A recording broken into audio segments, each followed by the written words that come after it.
All right, guys, our next thing on our to-do list today is plan a new narrative writing piece. So the planning paper looks something like this. And I've been kind of going back and forth about how I think it'd be best for me to have you do this. And I kind of thought about the types of lessons I would be doing if I was at school. So I would be sharing some things a little bit differently.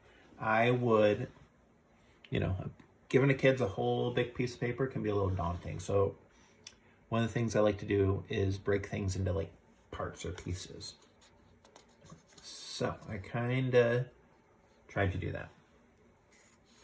So a different way of thinking about this paper is, or thinking about a story, is a beginning, a middle, and an end. You want to think, okay, we need a beginning, middle, and an end in a story. So rather than having a bunch of, these are things that can go in a story, think of a story as beginning, middle, and end. And in the beginning, you talk about the names of the characters. You talk about where and when the story takes place, and some sort of problem happens.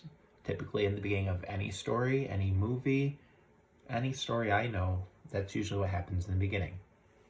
Then I call the next kind of section the middle, or adventure steps, because that's what makes the story exciting. It's what makes things engaging and entertaining. It makes you want to, read more, hear more, listen to it longer.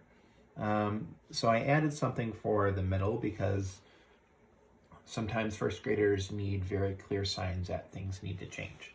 So something in first grade that's very successful is the use of transition words.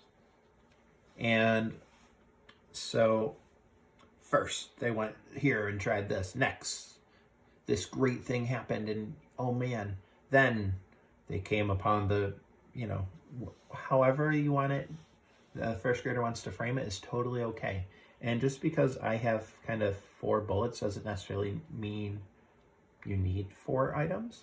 And you'll notice I drew an arrow on this last one, finally. Sometimes the last step can be that very end of the story, or how the solution to the problem, how the problem is solved. Not always, but sometimes. So that one can kind of float around. What I would encourage your first grader to do is to make up a story. And they're good at making up stories. I dabble in listening to made up stories for a living. So I know that the kids are really good at making up stories. Hopefully your kids this helps visualize kind of what the creative writing process is like, and hopefully it's helpful. I'm going to have you guys, I'm going to probably end the video right here and have you guys try to write some things out. I should be meeting with some of you soon, starting today, for video conferences on Zoom. So this is going to be a great thing to, we can chat about if you'd like. I can also, if you don't have a Zoom meeting on Monday, I can chat with you guys whenever that time pops up, whatever day of the week and time you are. Let me know if you have any questions. I'm still around through email, so let me know. Bye.